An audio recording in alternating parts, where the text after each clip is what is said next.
केटा हो एकपल्ट यो भिडियो हेरौँ है त।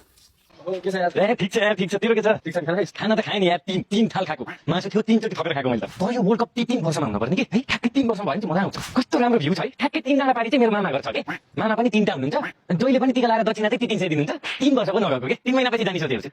कस्तो भोक लाग्ला यार, खाना जाउँ न। अहिले भर्खर 3 त बजेर 3 बजेर 33 मिनेट लाग्यो खाना। उति 3 गरेर अब एक थप्पड तारा दिन्छ अहिले। पर्दैन मलाई तारा देउन, हामी यहाँ हेरिहाल्छौँ नि, बरु तपाईँ दिएन। केटा हो यो भिडियो मैले 10 पटक हेरेँ, अझै पनि मेरो चित्त बुझेन कि त्यस्तो हेरौँ लाग्ने होइन। तर मैले नराम्रो सोचेको होइन, रोनाल्डो फ्यानलाई पोर्चुगल फ्यान होइन।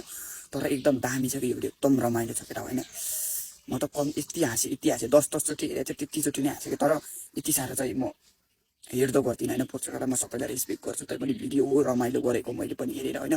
भिडियो चाहिँ एकदम दामी बबाल छ केटा हो, यो बनाएको मान्छेलाई एकदम सल्युट छ केटा हो। दामी रमाइलोको लागि चाहिँ एकदम बबाल छ यो भिडियो। म पनि हाँस्नसम्म हाँसेँ होइन। भिडियो चाहिँ दामी छ कि दामी छ, तर यतिको चाहिँ नहेरिएको भए हुन्थ्यो जस्तो लाग्छ मलाई होइन। तर भिडियो हो रमाइलो, जे पनि हुन्छ रमाइलोको लागि होइन।